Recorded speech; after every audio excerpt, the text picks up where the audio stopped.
Oh my dear, Marty, look at you. You lost like 30 pounds. 35 to be exact, Eto. Oh, you okay? I've never felt better. You know how I stay on the Instagrams to stay relevant? Yeah, you do it for the gram boogers. I came across something called Smashing Greens Fasting Challenge. You can do a 5, 10, or 12-day, Eto. What you do is you take this supplement called Smashing Greens, and it's completely plant-based, and it has everything you need to survive the ketosis process. Keto what? Ketosis, Eto. Basically, you say sayonara to the fat. Oh, I love it when they take the fat off the meat. I know you do, Eto. I know you do. Basically, I've done all 3 in the span of a few months, and I feel outstanding.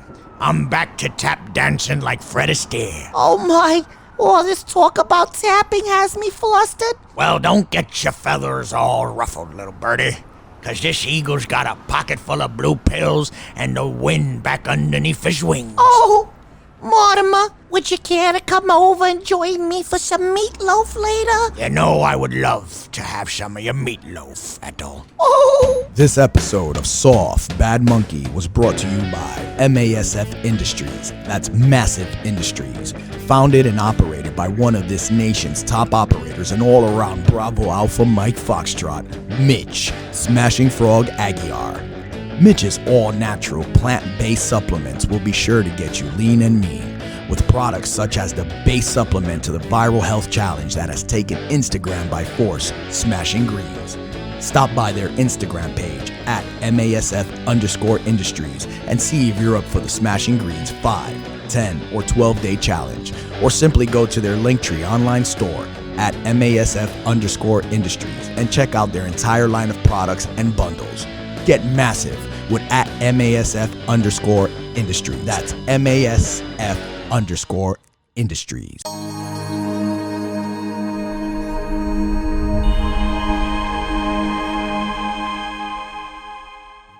Welcome to Soft Bad Monkey. Today is episode 62, and it's a fucking very special episode because it's just Jason, the host, and myself, Uncle Steve. What's going on, bro? We good? What the fuck is going on, bro? With what? What's that? Who is that? May I ask, why in the fuck are you ringing my doorbell? Is this the photographer? No. This is a private studio. Go away.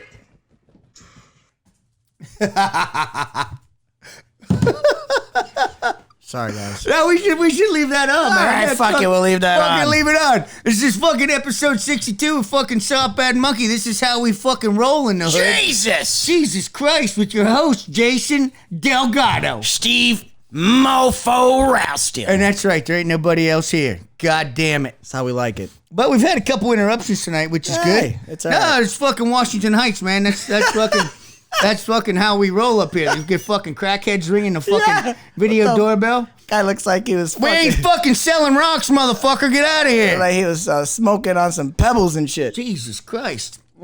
Funny, I saw a woman digging through fucking stones the other day on 40th Street in between the fucking Port Authority there. Yeah. And this cop walks up to her and he goes, "Hey, baby, what are you doing?" She's like, "Oh, I just dropped something." And he's like, "You're going to have to trust me on this. You didn't drop anything here, and you need to be on your way." And she turned around and looked at him and was like, fucking I did not drop anything. Everything is bungee cord on me. Everything is bungee corded on those people, by the way. We're At least actually I've noticed. Go We're ahead. actually getting together today for this episode to bring light to a developing story overseas in Iraq. Would you care to kind of bring our listeners in on what's going on? Right, northern Iraq, Erbil.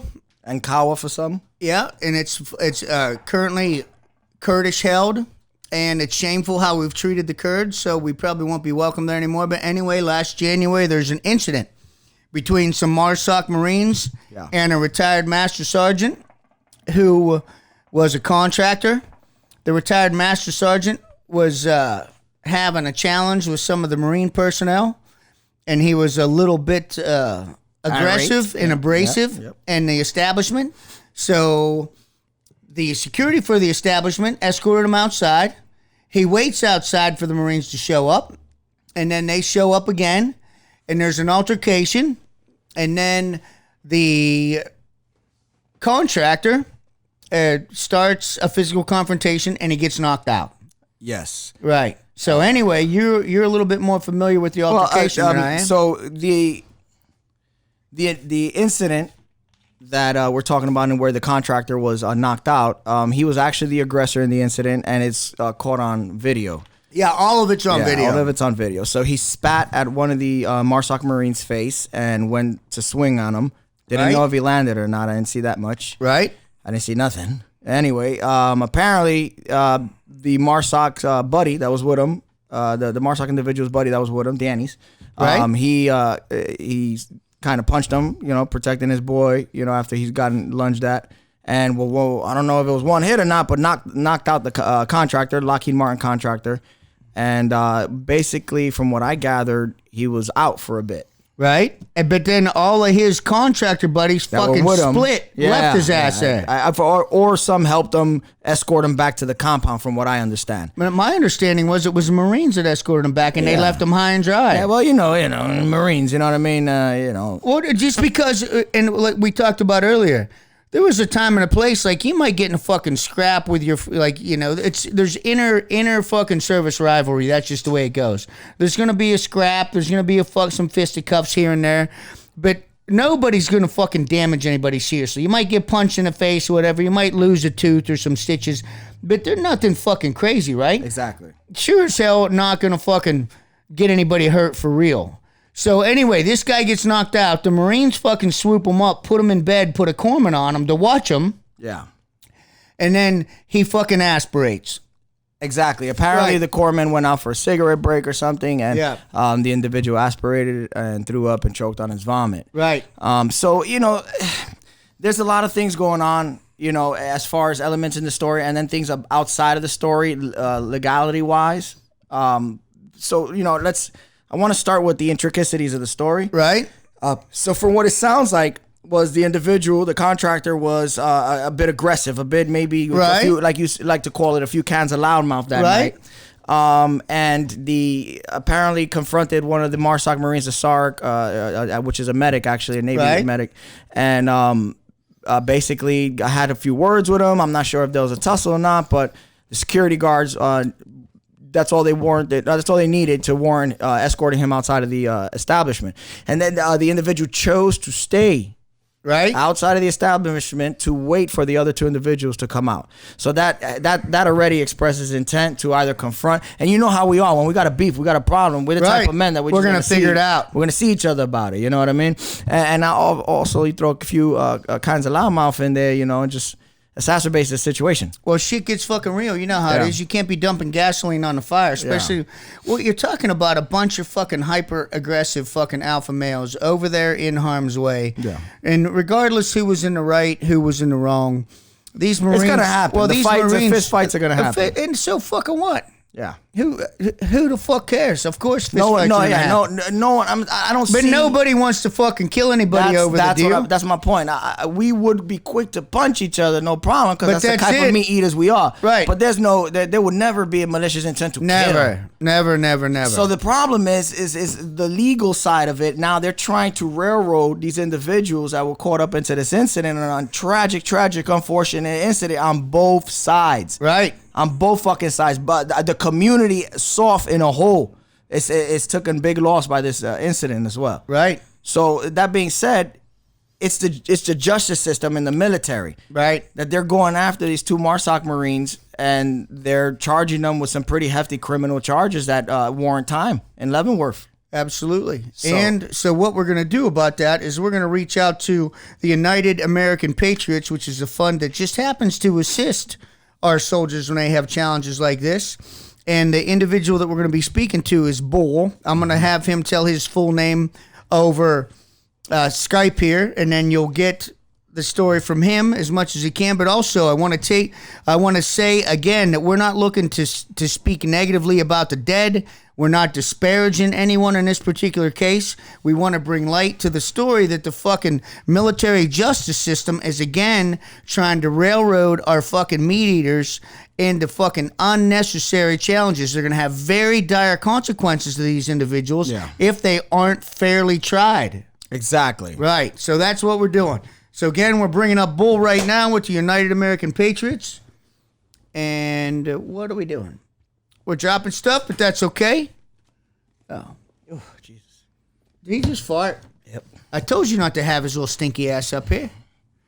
The culprit, ladies Click on that shit. Get him on here. The dust bag. Stinky dust bag, motherfucker. Okay. Can you read that? I can't even see that shit. There we go.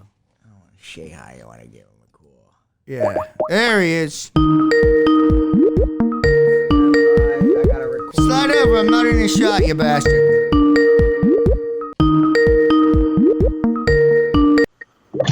Is that him? Stand by. Hey, Bull, what's up, bro? Stand by. What's going on, bro? I can hear. Oh, there you are. I gotta get. Damn, I gotta you're get uglier this than I on. thought you guys were. Give me 1 second. I gotta get this thing on record mode. Here we 1 go. second. You on record? I believe so. Yes, we're recording now, Bull. How you doing? How you doing, Bull? I'm doing well. How's your back, man? Oh man, it's jacked up more than ever now. Today's a bad day. His shit's all fucked up. Right after this, he's gonna go to the goddamn emergency room again and get treated. Again. Yeah. Yeah? I'll say, well, I'm glad you got things prioritized. Doing a Skype interview with me certainly outweighs any health issue you have. Yeah. Awesome. Yeah. Well, it's my life. What can I say? Well, you know how that shit goes down, man. Nobody ever accused us of being too intelligent at any time. Hell no. Well, Bull, do me a favor. Why don't you give me about 5 minutes or 7 minutes of background on you, and then tell us about United American Patriots, what they're doing, and then tell us all the involvement. And if you can do me a favor, if you can not mention the deceased's name, that would be outstanding. Can you do that? Perfect. Thank you. Awesome. All right. So, I'll just spend a very little bit of time on me because it's not about me. It's about the warriors that we're fighting for right now. Bottom line is I enlisted in the Marines when I was 17 because I heard if you went to college, you had to read books. I wasn't going to do any of that. Marine Corps tricked me. They ended up sending me, making me become an officer instead, to which my gunny came in when he told me, he's like, hey, son, we're going to make you a 0. And I was like, gunny, I don't want to be an officer. I want to be a sergeant. He goes, son, you don't have enough common sense to be an officer, so we got to make you an officer. Or not enough common sense to be an NCO, so we got to make you an officer. True story. So I ended up going to OCS, becoming an officer. I served total of 25 years and retired as a lieutenant colonel, but I had broken time. I got out as a captain, went to business school, started working in New York, actually worked for Goldman Sachs for a little time on Wall Street. When we were attacked on 9/11, though, I packed it all up, headed back over to Afghanistan, and then finished up on Capitol Hill doing some congressional liaison work for the Special Operations Command, helping to stand up MARSOC. But again, that's not the important stuff. The important stuff really is what our organization is doing. United American Patriots, UAP.org, every single day out there fighting for the rights of our warriors. And that's really the bottom line, is we're preserving the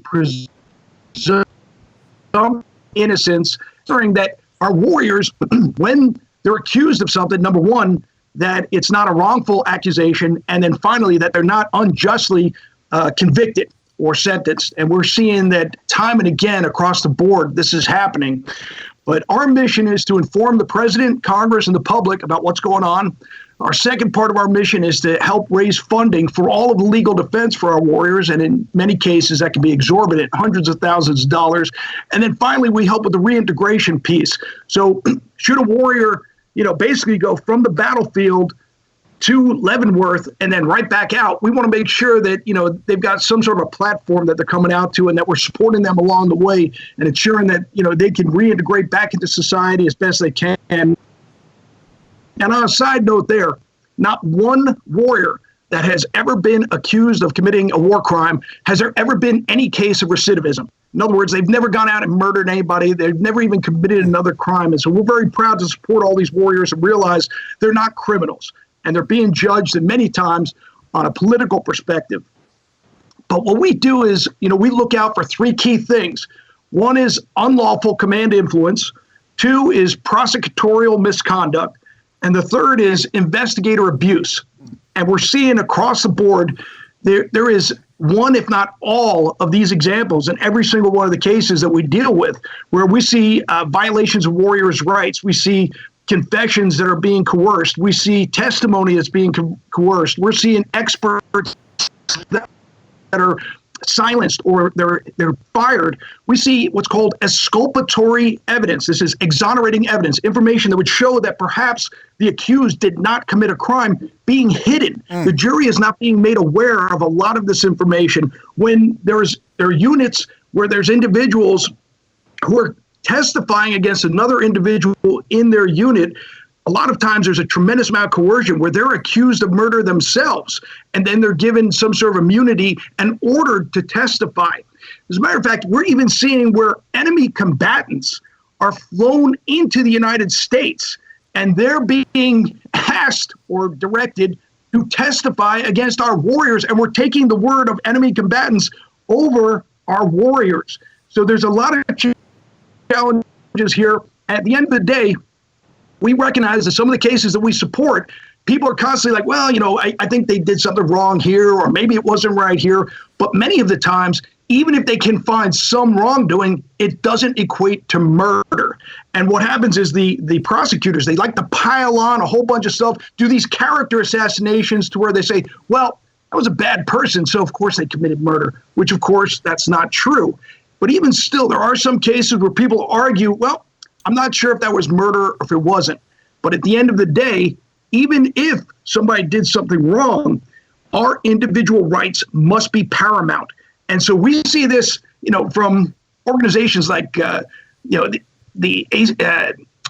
Innocence Project, where they come out and they find criminals who are sitting on death row, who have extensive rap sheets, and they'll come in and say, well, you know what?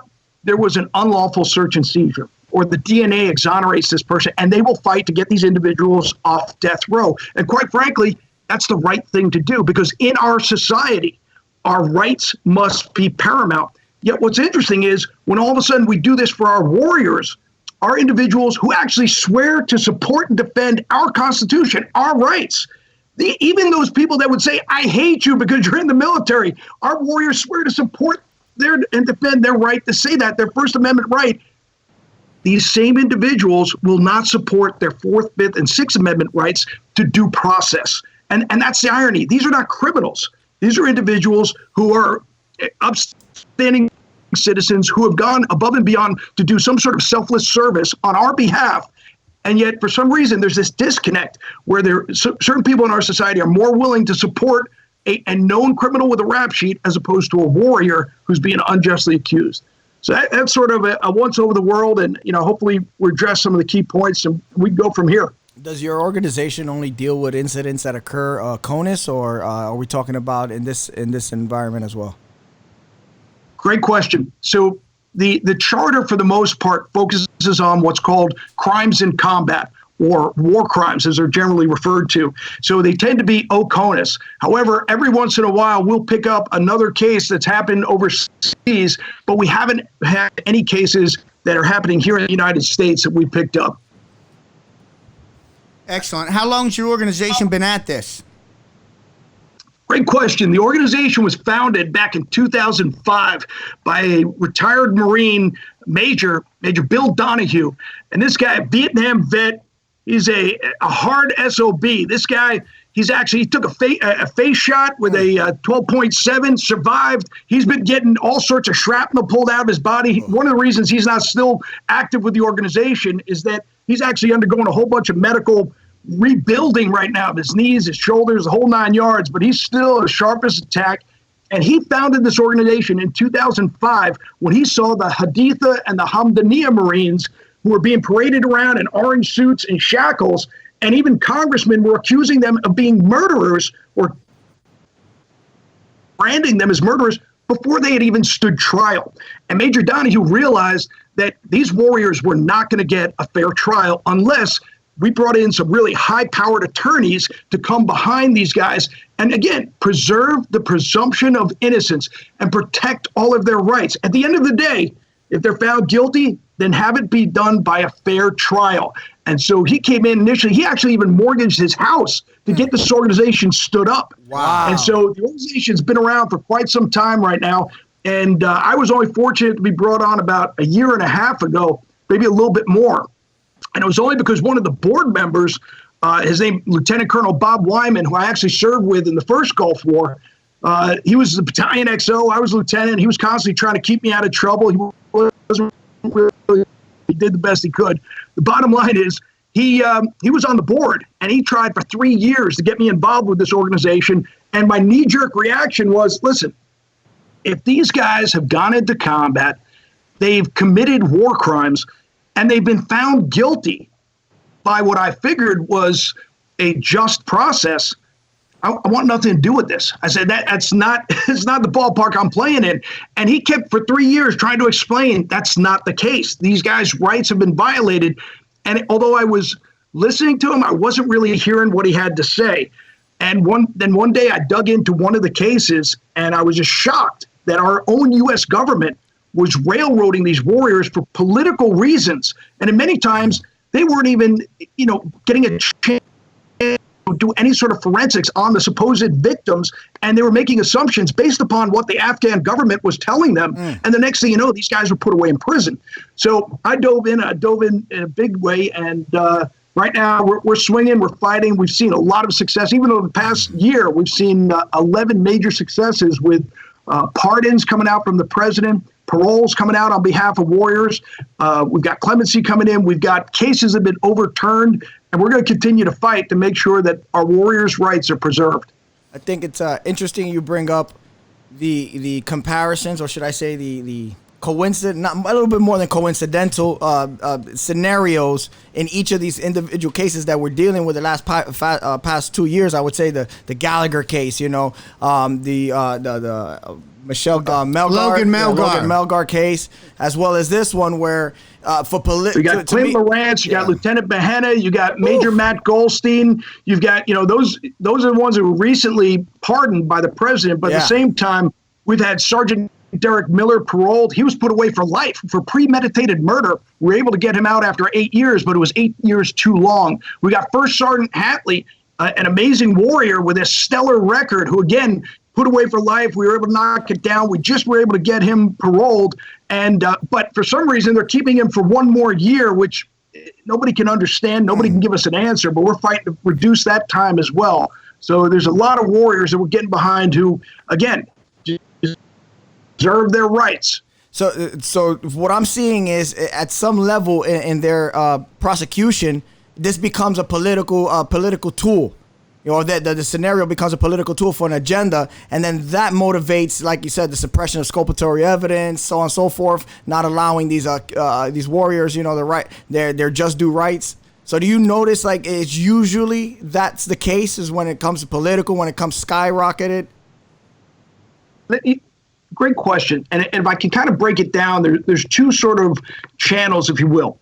On the one, you're dealing with the highest level of political negotiation.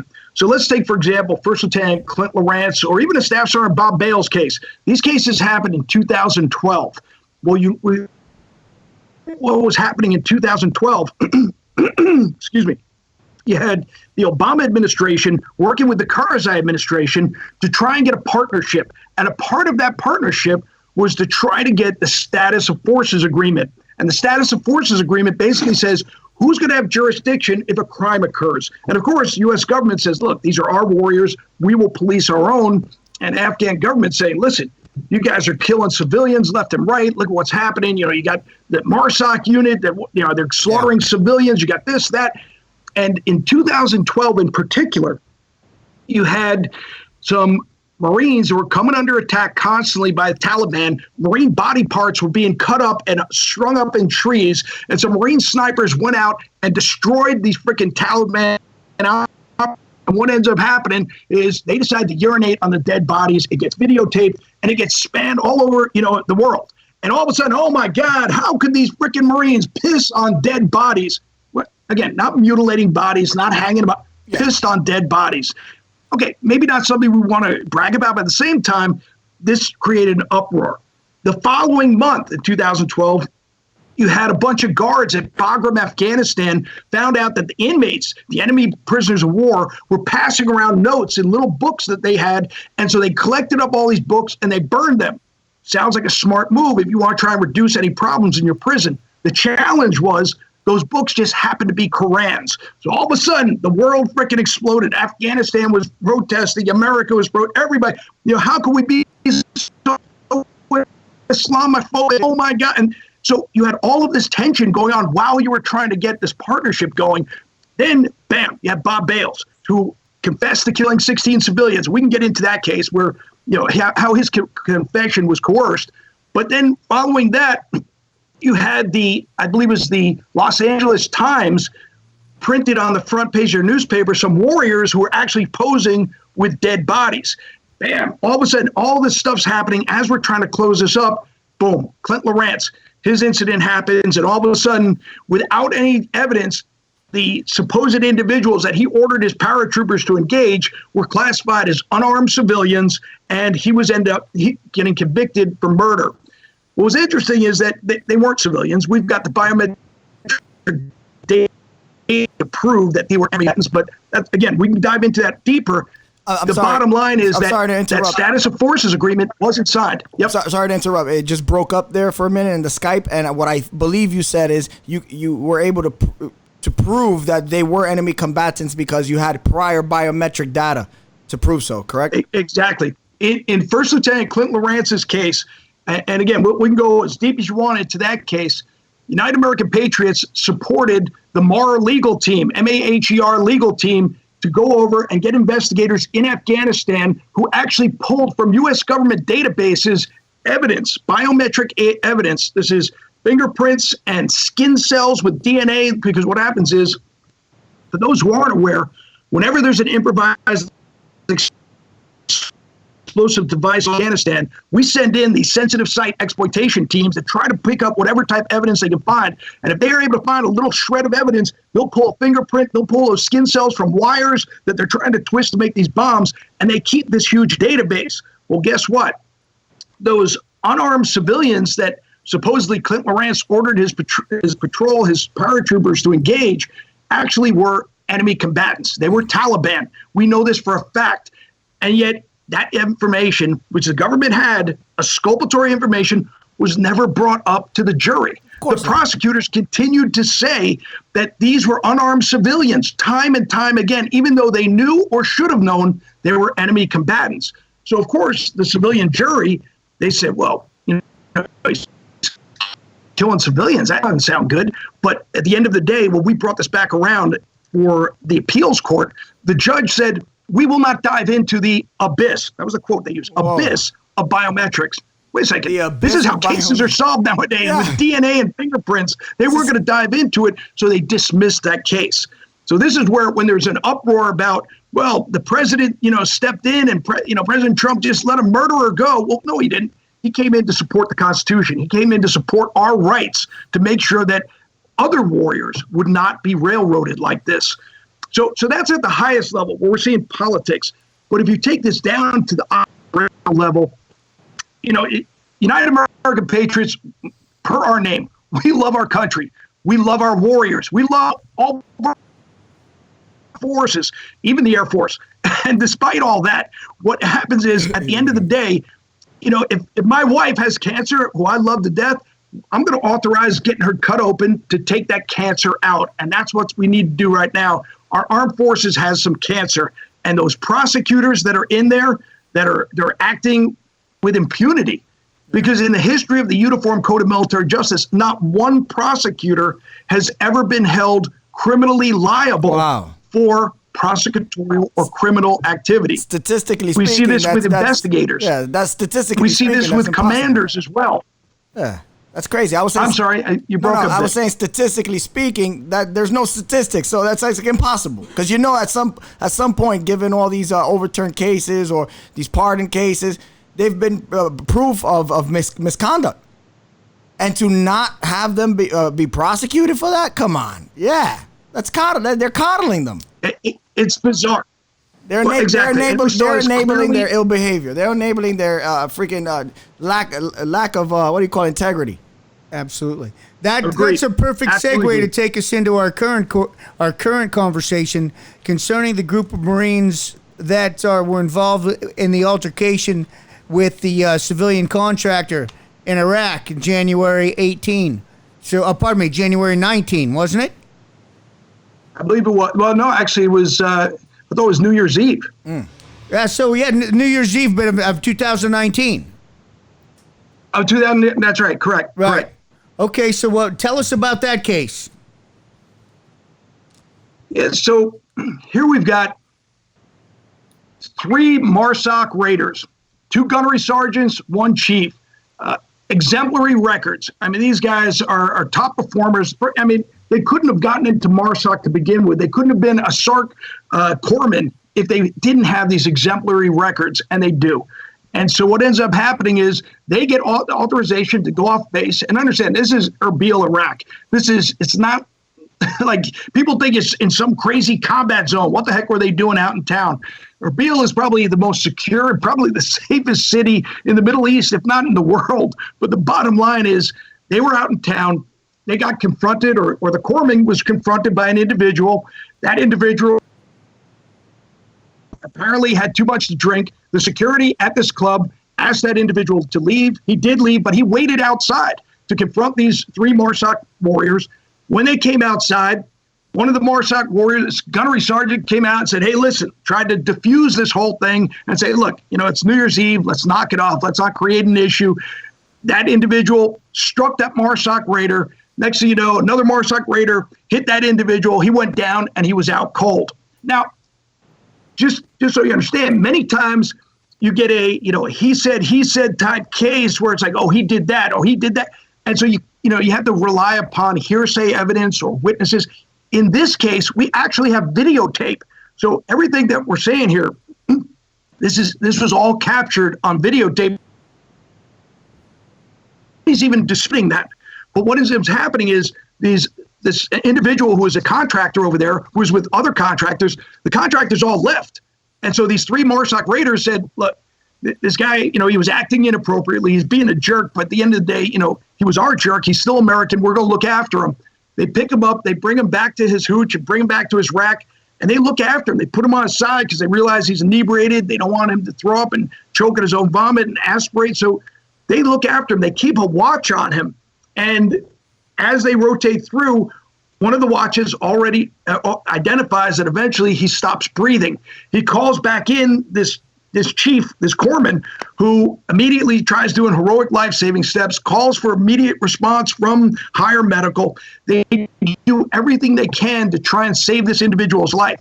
They end up shipping him out, ends up going up to Lamstuhl, Germany, and 4 days later, he ends up passing away.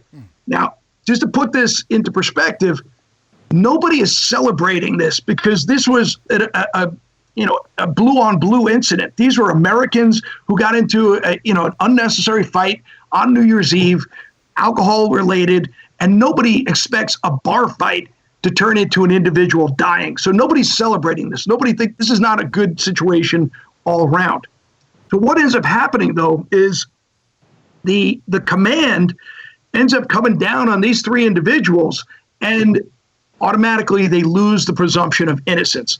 Rumor mills start spreading, all the rest is, these guys, they're pulled out of their operator status. They lose their security clearance. So now these highly trained warriors that we've spent millions of dollars to get them up to speed, now they're sitting, working in a gym, working, handing out administrative bottles in a freaking administrative position. I was actually caught up. I was in MARSOC as well, and I had a civilian roommate who was caught up with law enforcement for drug dealing. And he was only my roommate for like 2-3 weeks before I got arrested because he made a sale. Anyway, long story short, I had nothing to do with it. It just so happened he lived in my goddamn house. So I got locked up, and from there, they sent me to, the scrutiny automatically happens right then and there. I got sent to headquarters, and from there, I did my time in headquarters, and right before I got out, all the charges were dropped. So I got my re-enlistment code, RE. They invited me to re-enlist back into MARSOC, but I felt as if the scrutiny and their judgment of me was that I was guilty already. So, I just kind of said, you know what, I'm out of here. I popped smoke and continued on with my life. So I know exactly what these Marines are going through because I went through that as well. The scrutiny is a son of a bitch, let alone now that there's life-altering charges put down on the table for them. I can only imagine the pressure they're feeling right now. Absolutely. And these guys are now charged. All three of them are being charged with manslaughter. And here's where it's what's so frustrating is that the Marine Corps and MARSOC does a great job of maintaining the family and looking after our dependents and all the rest. And as a matter of fact, one of these gunnery sergeants, his wife happens to be a Gold Star wife.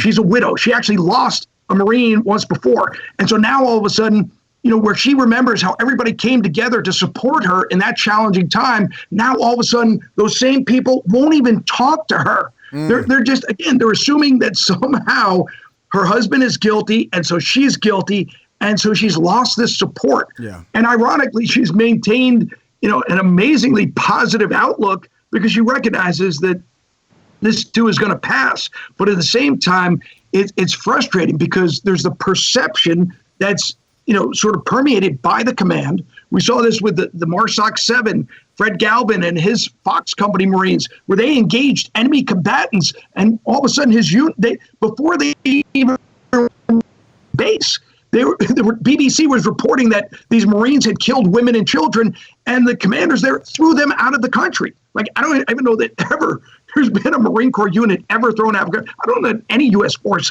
any unit's ever been thrown out of country. But that being said, the presumption of guilt was so strong and the political correctness was so strong that everybody said, better be safe than sorry. Now, those guys have all been exonerated since, but it took the Navy Board of Corrections to come in, I guess, 18 years later, because that incident happened in 2010, and they're still fighting to get their Raider pins, which United American Patriots is willing to get on board to support those warriors. That's awesome to hear that you guys are putting in so much work for those that just need that extra voice. And then another thing too, resources, because when you're under this pressure, under this scrutiny, your resources are quite limited. It's not a whole lot of fundraising going on. There's not a lot, some cases these Marines are restricted to the barracks and they can't come see, can't go to their homes and things of that nature. So it's good to see that someone on the outside is playing advocate for them and actually putting in the work to clear their names. That's amazing. You had mentioned Absolutely. also, and that's the thing is, if these warriors, for them to get due process, because look, quite frankly, they'll get the equivalent of a public defender. They'll get some junior JAG attorney out there up against some very experienced JAG officer, and they'll get crushed. So for them to level that out so that they've got an attorney that can actually stand toe to toe, who doesn't have to worry about the implications or what might happen to their career, and was able to come in. These warriors would have to mortgage their homes. They would have to go beg, borrow, and steal from their family and say, please give us money so we can defend ourselves. And even still, they would probably fall short or go into hundreds of thousands of dollars of debt. This is where United American Patriots comes in. And we have hundreds of thousands of people across the country who, we've got the extremes who say, I don't care. These are our warriors. They're protecting our rights. We're going to support them. And they're putting money in every single. Look, I don't know if they were right or wrong, but I do know that they deserve their rights preserved.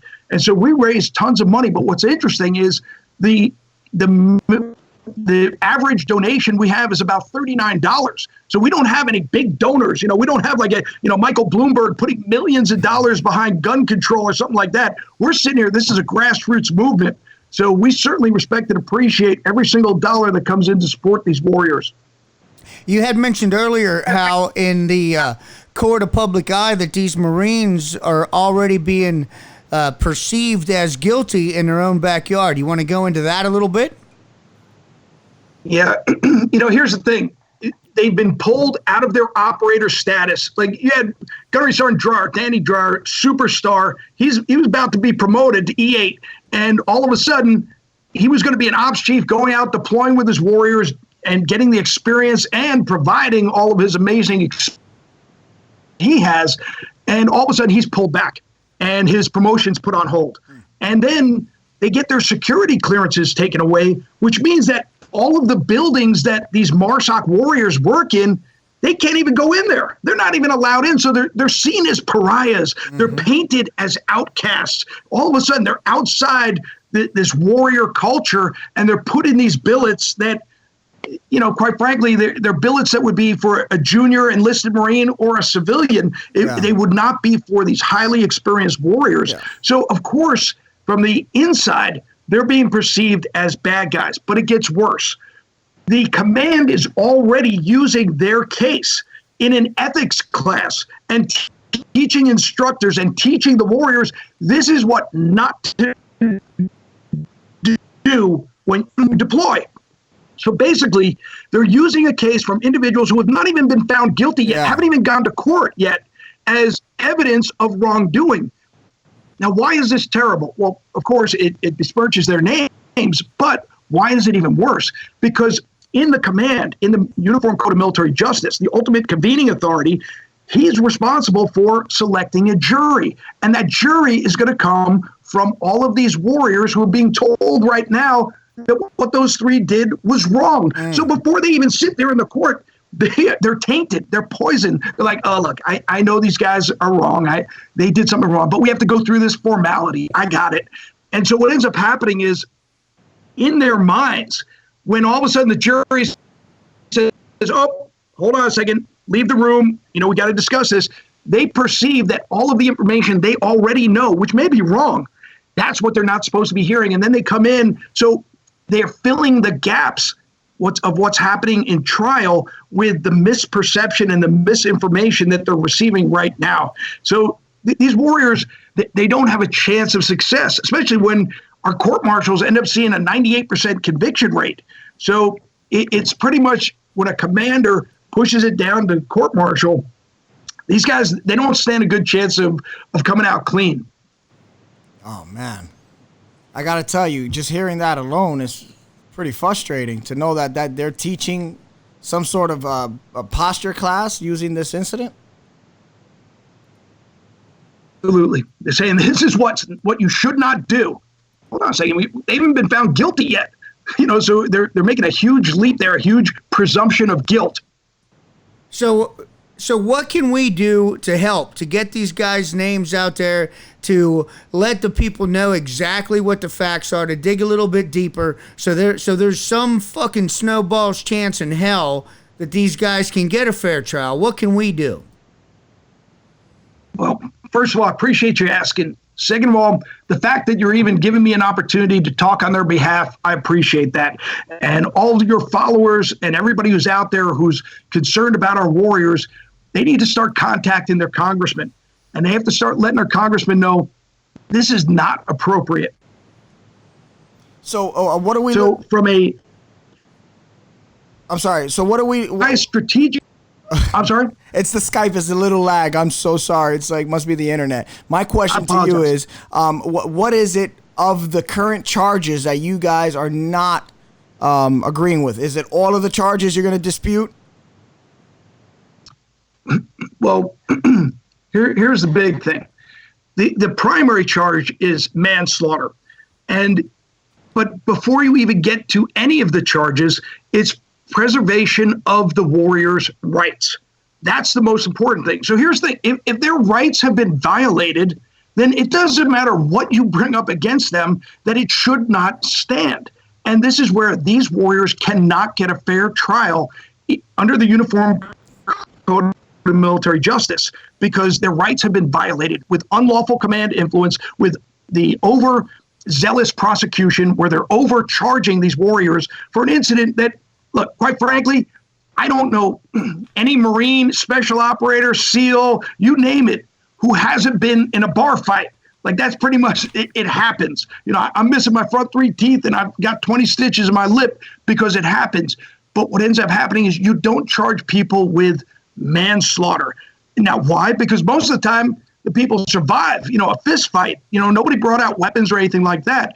So if, let's say, you're going to charge, you know, an individual with assault or battery, that happens. But at the end of the day, the video shows that they acted in self-defense. So they shouldn't be charged with anything, much less manslaughter. So this is where it's just a ridiculous overcharging. And the perception is that what the command is trying to do, look, we're going to set the example. You know, we've got these 3 E7s, and we're going to set the example for any of our junior Marines that this is not the way to act. You shouldn't be out after curfew. You shouldn't be violating this. You shouldn't be drinking in it, none of which has been proven, as a matter of fact. But you shouldn't be fighting. And we're going to show you what happens if you do. And this is a terrible way to address this issue because, again, there's this presumption that, you know, the MARSOC operators are out of control, undisciplined cowboys, and they're the most disciplined, well-trained, well-educated, under-control warriors that we've ever on the battlefield. And so to presume anything else, it takes on this false narrative from those who disapprove of the military in general. So what you're saying is it's all politically motivated currently, and somehow these individuals are being persecuted because they're in the military to drive whatever agenda that we're not aware of right now. I would say in this specific case that what ends up happening is you've got a commander who, you know, there's such a move towards political correctness that commanders, in many times, they're unwilling to do the right thing at the right time for the right reasons, and with good cause or understandably. No, I disagree. What do you mean a good cause? A good cause is so that commander can make rank, right? How the fuck's that good cause? He's not willing to do the right thing so he can make rank. That's not good cause. No, I agree, but I should say he's motivated by what he's seen in the past, and by what I mean by that, I agree with you. Our leaders, they should be acting as honorably as our junior enlisted, and they should be held to a higher standard. However, what I mean by this is we supported 4 Navy SEALs from SEAL Team 2. They were in Afghanistan. They were accused of murder. No body, no name of the body, no evidence whatsoever. Admiral Smith of the Navy Special Warfare Command looked into it. And he, as the convening authority, said, I don't see it. And so he handled it at non-judicial punishment level and said, look, there were a few things these SEALs did that were inappropriate. I'm going to hold them accountable for that. But there is no evidence of murder, and so I'm not going to refer this to court-martial. He did the right thing. However, 2 years later, the New York Times, and you can look this up online, the New York Times writes this article of this cover-up based upon some Afghan who said, oh, I saw the Navy SEALs, they were out of control and it was horrible. And so what ends up happening is the Navy is accused of a cover-up, and they put pressure. They ruin Admiral Smith's career. He doesn't get promoted. And all of a sudden they start working towards a court-martial for these 4 SEALs from SEAL Team 2. United American Patriots, we start supporting them, support their attorneys, and the next thing you know, we even have investigators go over there and find the individual who supposedly said these bad things about the Navy SEAls. And lo and behold, he says, what? I never said that. He goes, no, the SEALs were great. They maintained good order and discipline. I love the SEALs. So all of a sudden, the basis for this whole false accusation starts falling apart. Then we go back with the attorneys through the Navy, and they say, look, you've got no evidence to support these allegations. And the Navy is like, all right, well, just give us something. And the attorneys we were supporting said, no, these warriors did nothing wrong. This was handled once before. We're not backing down. And at the end of the day, they dropped all charges against these SEALs as it should be. So these are the type of things where we have to come in and fight hard. This is where our funding goes to, getting the information out and funding them. And anybody who wants to provide support can go to uap.org. They can make donations, and that money goes to supporting our warriors out there to make sure that we're fighting the good fight on their behalf. Absolutely. And after this, if you could text me the guys, their names and ranks so we can get this up on the piece that we put out prior to releasing the podcast. And actually, Admiral Smith was at my wedding, believe it or not. Solid guy. Can't say enough good stuff about that dude. Amazing. No, he sounds amazing. He is a total stand-up guy. He's like in his 60s. Well, now he's probably in his 70s.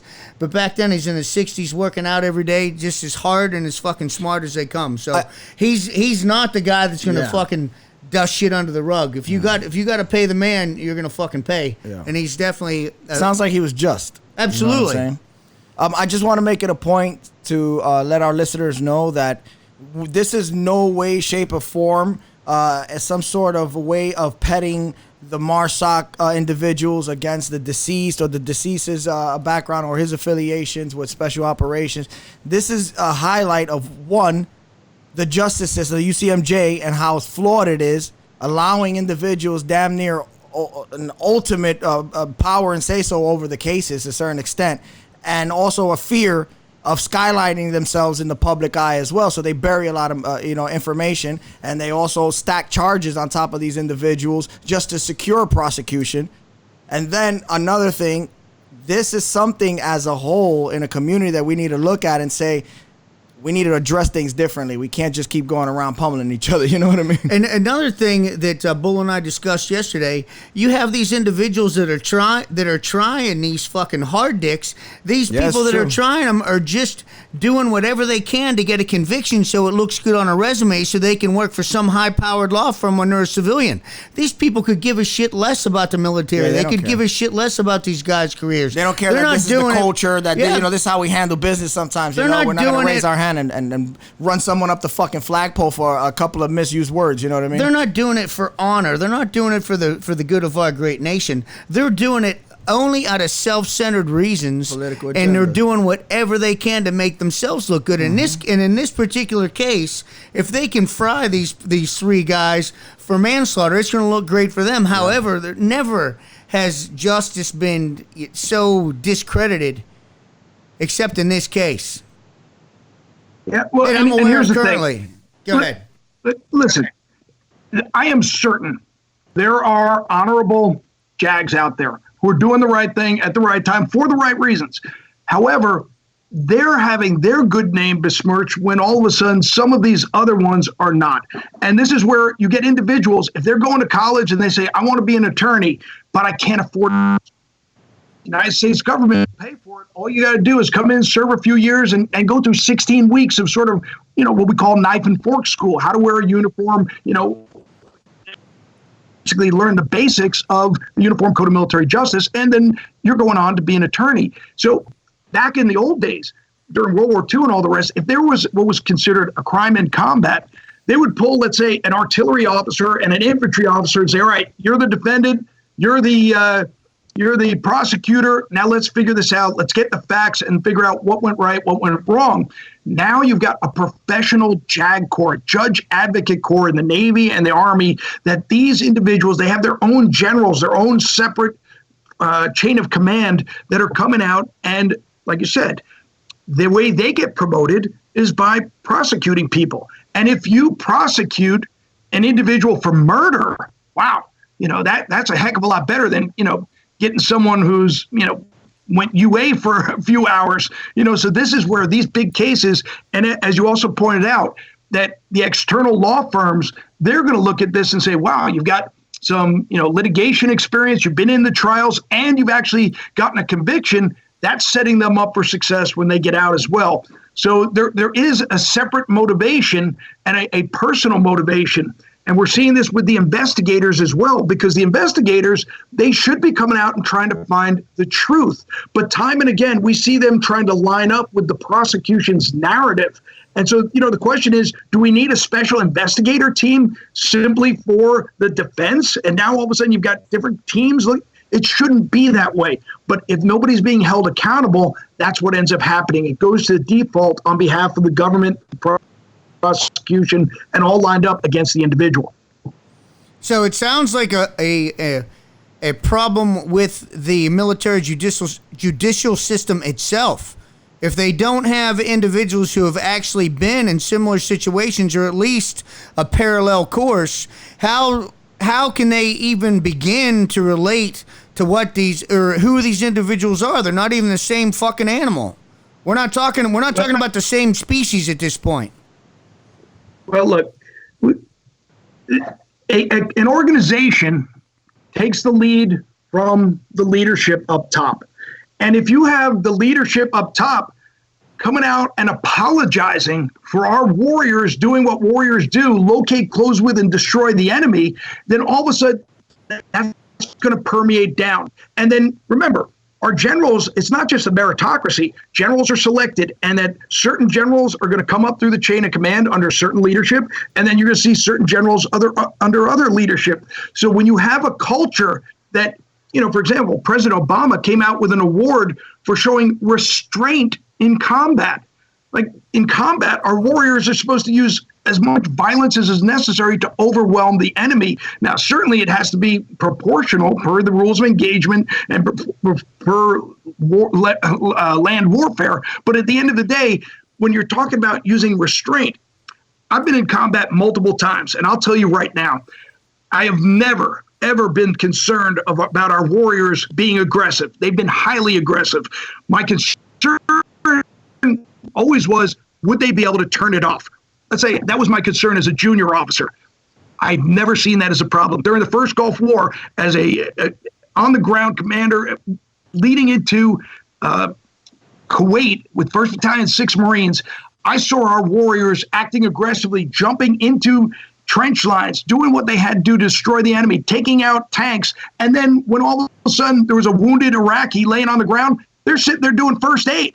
These are the guys who were trying to kill them a moment before. That our culture is one of compassion. Our culture is one of empathy. We have to train our warriors to go forward and be aggressive. So as I've gone on, I've never been concerned about our warriors doing the right thing at the right time.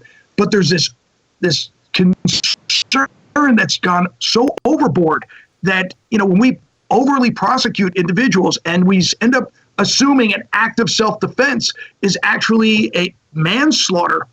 Sergeant Derek Miller, here's an individual where we had witnesses saying he acted in self-defense.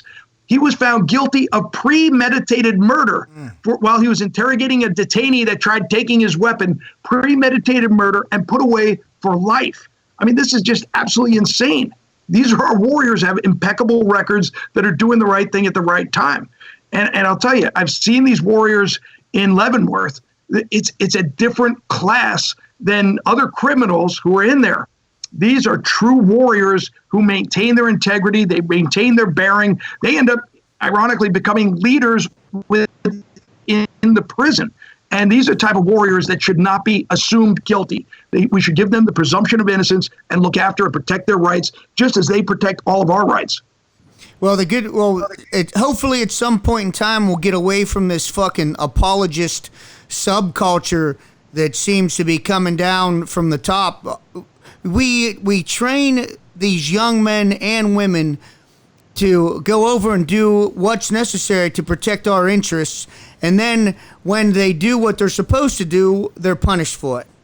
And that's complete and total nonsense. So hopefully you guys will get what you need over at uap.org. Hopefully we'll be able to get the message out. Hopefully we'll be able to spread the word so these guys don't have to suffer any longer and they get a fair trial.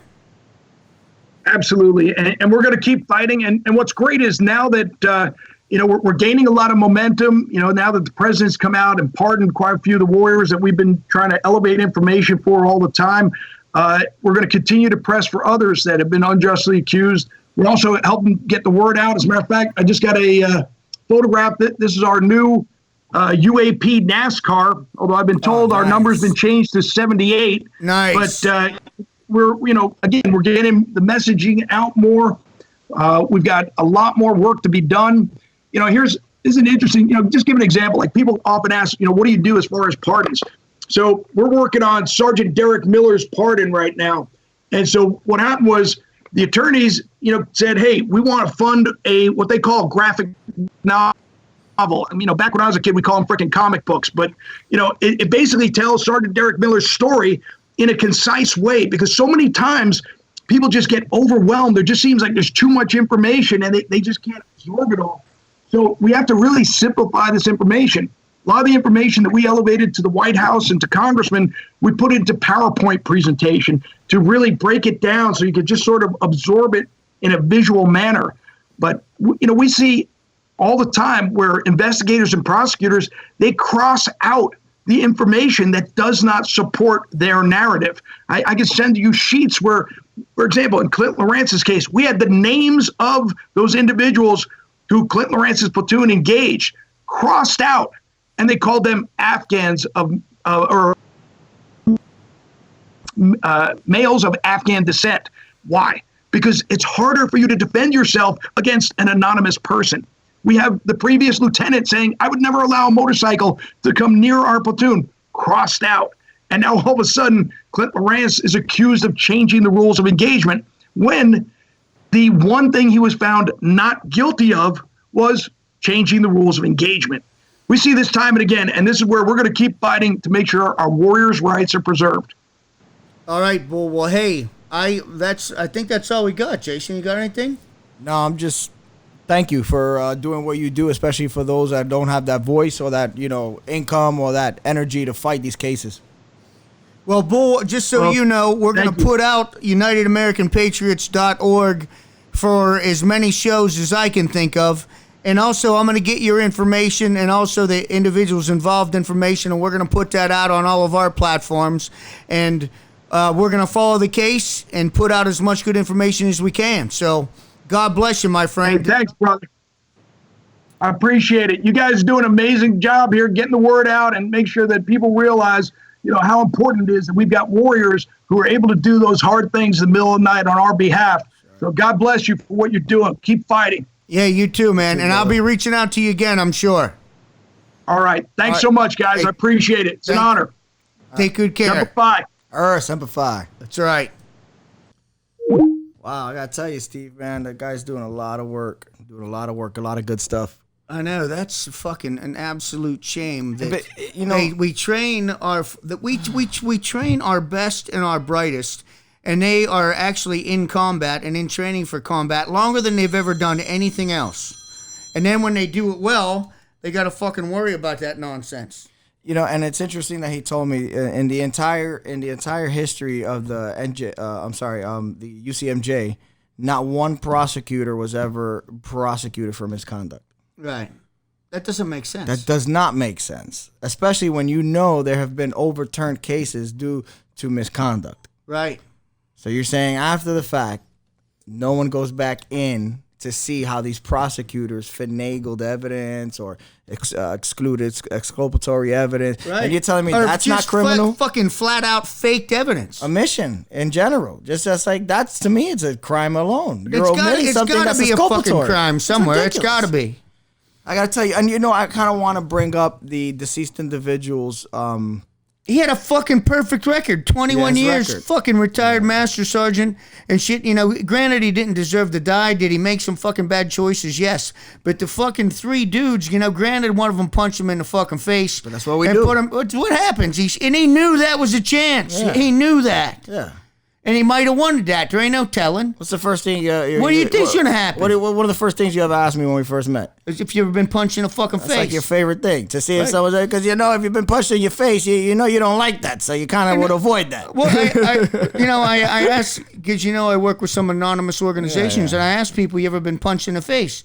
And if they say no, and I say, it ain't going to fuck with you. No, exactly. It ain't going to work. Yeah, you don't know nothing. Well, because you never done anything. You never had to experience any real pain and realize, this sucks, but I'm going to get through it. And you never had to handle yourself in an adverse fucking situation. See, that's different. Somebody punches you in the fucking face, you got to think about a bunch of shit. You know, and on both sides of the house here, these warriors are extremely proficient, you know, Right. in one, and mature to the levels of special operations that they've achieved. Right. You have to have that certain level of maturity. Just to fucking get in the door, MARSOC, Yeah. you got to be fucking bulletproof psyche and valves and Jesus everything. Christ. It's nuts. It's And nuts. not only that, to have done a couple of fucking combat tours for Yeah. each of those guys, and then the fucking contractors guys left his fucking sleeping ass on the street, Yeah, and the they bounced MARSOC his guys bros. fucking swooped them up. The guys that told him, you know, your mouth is too loud tonight lesson said, fuck it. These guys No, left they him. left him. Let's pick him up. He's still a bro. He's still an ours. American. Yeah, He's he's still still ours. ours. Let's look out for him. And just so happened, he assassinated. No, they said he fucking flatlined. They didn't mention anything about fucking aspirate and vomit. They said he flatlined. So I don't know. I don't know what I would. Yeah, because that's what Bull just said. No, he said he flatlined first. Oh, He didn't shit. say he aspirated. Yeah. He said he flatlined. They brought him back, and then they got him on the bird and got him to Ramstool. But the reality of that situation is they never intended to kill him. fuck, dude. If they would have left him in the street sleeping. Who the fuck? I mean, They besides a picked him hunter, up. and They bring your picked him fucking up. prey. Well, unless you're gonna fucking Skin him and shit. I bang don't him know. when he's sleeping or something. Yeah, Who the I fuck don't know? know. Well, I'm just But joking. yeah, no, but you're right. You're right. Come on now. If they fucking really wanted swooped to, they you would have think- left him. You think some professional killers wouldn't have done that? You know, I'm sorry, it sounds tasteless, but come on, that's not what they Dude, wanted. if they'd have wanted to kill him, they'd have left him dead in a dumpster in Yeah. fucking Erbil, for Christ's Come on, sake. especially out there. You know what I mean? Because nobody's gonna fucking know. You fucking strip him down naked, take all of his shit. Nobody knows anything. I'd just like to address the younger warriors coming up in this food chain. I just want to let you guys know, man. You stay away from fucking alcohol. Yeah. And you know, fisticuffs is not the only way to solve issues. You know what I'm saying? Sometimes you got to. Sometimes you gotta punch a body slam motherfucker in the someone. face. Sometimes you gotta body slam someone with a bicycle a couple times. Yeah. You know what I'm saying? But you know, we handle things the way we handle things. I gotta say, man, this is a sad day to see that we're getting treated like this, man. Well, no, it had a goddamn culture of fucking apologists. I'm sorry that our fucking hard dicks drank beer and fucking beat somebody up. Fuck you. Yeah. Are you kidding? You want these people to fucking experience atrocity at such a fucking personal level, and then we're gonna apologize for their fucking efficiency and shit that you're fucking afraid to do, so they gotta do it for you. Fuck you. Yeah. Give these fucking people the rights that they fucking fight for the rest of the fucking planet, and shut the fuck up about it. Yeah, that being said, man, also if you find yourself a little too long in the game, and you know your Reach out. your whole demeanor becomes an aggressive one, you need to pop smoke, man. Yeah. You need to do some healing, brother. Exactly. And also when your shit's going through, like our fucking dickhead buddy Delgado over here was fucking feeling some shit and fucking then fucking disappeared off the net. Sent me a fucking text and then went I radio tried- silence. And then went radio silent. So what did I do? I called his dad, and then I called every other motherfucker I could think of to let him know, hey man, what the fuck is going on? Turns out it was a little bit under the weather, but he did fucking get back to me. My point is, reach out. Yeah. Reach out to your fucking people when shit's going sideways. I was 'cause overwhelmed. I was overwhelmed. all right. I was overwhelmed with stuff. No, it's not just the stuff in John said. I was overwhelmed with concern from the community and stuff like that. It was pretty awesome, man, to see the bros reaching out and stuff like that. But I was a little funky, a little down, but mainly I busted my back up and I just didn't want to deal with anything. It was just sensory overload and shit. That being said, guys, when you get older and you've been in this game long enough, you got to take care of yourself, man. Especially your mental and your physical, will follow. But your mental, you got to get with it. Or vice versa. Actually, they say, remember Mike Day said, not Mike Day, was it Ray Cash? What? Ray Cash say, while he started getting on his testosterone therapy, Right. and he started fixing his body and his diet, and along the mind followed along with that. You straighten out. You straighten out physically. You will straighten out mentally. That's the way it fucking goes. So down. it's time. I gotta patch up the back and. And with that being said, we got a new sponsor. Fucking MASF Industries. Our brother, fucking Mitch Aguiar, Smashing Frog, MMA fighter, former SEAL Team 10 guy, combat vet. Fucking incredible athlete, incredible guy. Yeah. He's our newest sponsor. And does is, smash your fucking greens is all I have to say. He has a patented version of greens out there. He has a 5, a 10, and a 12-day fast. And you will get results from it. You will have unbelievable clarity. The hunger pangs go away. And I'm just telling you, if you're fucking thinking about it, go do it. You need a fucking gut check. That's the one. Yeah. I was gonna. Pardon me. I signed up for the 10-day fast. I only did 6. I fucking tapped out. But the reality give you the is, 5-day. You got the 5-day belt. well, I had a fucking driving commitment and I had a shooting commitment that day. You And can't be weak during. no, I fucking full on tapped out. That was the deal. But I am gonna do get back another on it. 10-day one. I'm gonna fucking own that shit. Yeah, worth mentioning. All of his products are plant based. Yep. This is all natural stuff, and he's done the research. He's put in the research Right. and the due diligence to bring this line of products to the masses. So that way you can go into the ketosis process and you'll survive it with every bit of nutrients needed to to sustain life. You'll be good to go. Yeah, All you'll It's be not- way it's better. gonna Way suck. better than good to go. It is gonna suck, but It's a challenge. it is a challenge. Hence the name challenge for a reason. Exactly. However, Mitch has got your back with the supplements. No, absolutely, and an absolutely professional organization. Yes, I was fucking amazed at how professional they were. Literally, you order the shit and no fucking. When I was out there because I was driving back from Atlanta.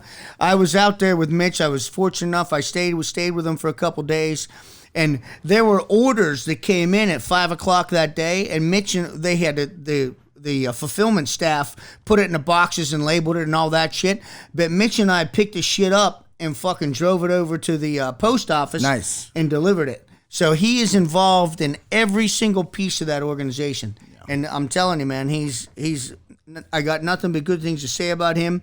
He's a stand-up, genuine dude. And one of the best things is, he's fucking old school, man. You're going to fucking run your mouth reckless or whatever. He's going to hold you right to it, man. He ain't playing. I kind of surround myself with guys like that, That's which kind of is the way cool. it goes down. Because it's easy. No, it's just easy. fucking It's binary. It's like it Yeah. is or it isn't. I don't like gray too much. It ain't hard to fucking figure out. Yeah, you either piss them off or you make them happy. One of the two. It's easy. And again, United American Patriots. .org, UAP.org. Go there and fucking great donate. stuff. Also, what's Ray Gross's fucking thing? Guasp at Ray Guasp. Yeah, and what is it? What's his veteran outreach. is it Veterans Outreach? Why don't I have it right here? Is it Veterans Outreach? Here, let me look.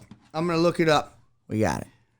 Well, because he does a bunch of fucking great shit, dude. He Yeah, helps out a and fucking listen, bunch of people. He goes there he when has- there's a fucking natural disaster. He has his 501c, but he still comes out of pocket. Well, He's not. I guarantee he's not making enough donations for that 501c to fund him flying his staff to disaster he zones. does it. He yes, flies he them. does it. He does it. So if you guys, would care to hop over, Yeah, veteransresponse.org. hop over to veteransresponse.org and donate. Because he's still going to do it anyway. Right. He doesn't need your money, but he would love your fucking money, guys.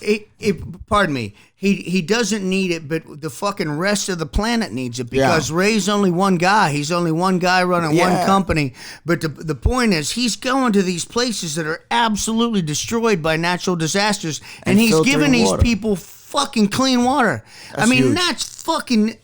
It's damn Steve, near how long impossible. can you go without eating food? Well, you can go 40 days without eating food. How long can you go without drinking 3 days water? without 3 water. days without water, and Ray's teams are there within Doing it for 48 free. hours, 24 hours, and pumping that water and making it clean. Digging wells. Yeah. Putting in fucking purification You guys got to systems. get out there and help him so he can Help keep him. helping, man. That's it. That's all I got to fucking say about that. That's right, goddammit. All right. I can't think of anything fucking funny that I've seen recently. Nothing. I mean, I think this week has been a pretty dreary week for me, man. All things aside, we had the situation with our friends, which we know on both sides of the Right. house. Yes, we do. So it's a freaking tragedy. That's one. To hear that, our Marines have been brought up on those, the severity of charges. Fucking crazy It's ridiculous. charges. Right. Other than that, I got to tell you, I'm glad we're wrapping up this year and headed back into the new year because we got some good things coming. We got merchandise we do. coming. We got merchandise coming. That's true. We got a partnership with Shooter's Gauntlet. Right, we do. We're gonna is have, great. and also Jason and I, we're gonna have March, one fucking course per month. Yeah. We're going to have one course per month up until the fucking snow falls. The snow's going to melt. We're going to do our first course March 13th and 14th. Yep. We might even do a pistol course on the 15th. We got to see if there's interest in that. And then we're going to do one weekend per month. And probably until November of next year. I think that's when we stopped last year, wasn't it? Yep, because that's when it gets brick, and then also hunting season. Bob likes to shut it down. Hunting season. Shut it down and do him. You know what I'm saying? Yeah, but I can't say enough good things about Shooter's Gauntlet, Bob Ramo and his lovely wife, and also Mitch Aguiar at MAS Industries, Smash and Frog. At MASF_industries. Right. Also head to their Linktree account, Linktree store, which is linked to their Instagram account. It's the same as their IG handle at MASF_industries, and they have all the products, all the supplements, and they also have bundles, so that if you have a certain cycle in mind, or you want to do the 5, the 10, or the 12, they have the perspective bundles for each of the fastings. And he has another MMA fight on January 31st. Yeah. Against that one guy that he went to fucking shake hands with, and the guy sucker punched him. Yeah. Fucking damn near knocked him out, knocked him down, but he got up and landed a fucking solid left and right on the guy. I feel bad for you. Oh, dude.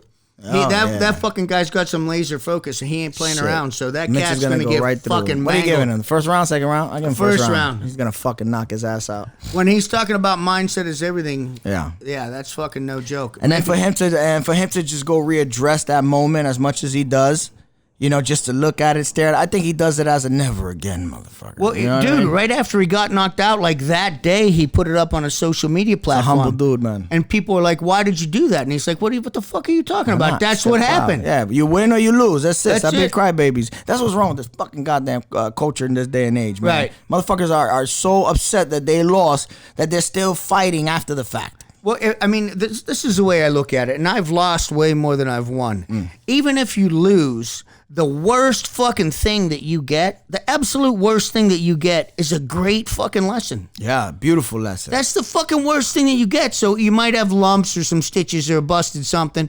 Who fucking cares? But the worst thing you get is a great fucking lesson. Yep. And that's the thing. People are afraid of that. They're afraid to have that discomfort, or they're afraid that somebody's not going to think what they think they want them to think about them, which is fucking bullshit. Ain't nobody thinking about you anyway. Mm-hmm. Sorry. Once you realize that, you realize you're free of what that Fucking perceptional nonsense. that perceptional prison you put on yourself, man. Fuck that. This is for me. This is building on me. Right. I need this. And you know what? He's been there. Let me tell you, wise men, they don't grow up in a comfortable situation. You understand what I'm saying? You got to embrace the hate, the suck, in order to become that beautiful, wise mind, You got to get fucking beat up, man. That's God judges you by your scars anyway. Yeah. Woo. And the good news is you can't see the real ones. Oh, you got me on that. I got you. I'll put a fucking paperclip on your nipple. No, I won't.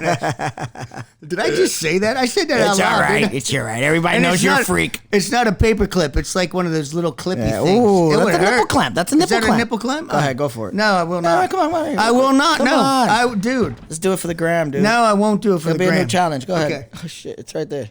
I can't see I it. got a baby nipple right there. Where? Oh, here it is. Where my finger is. Ah!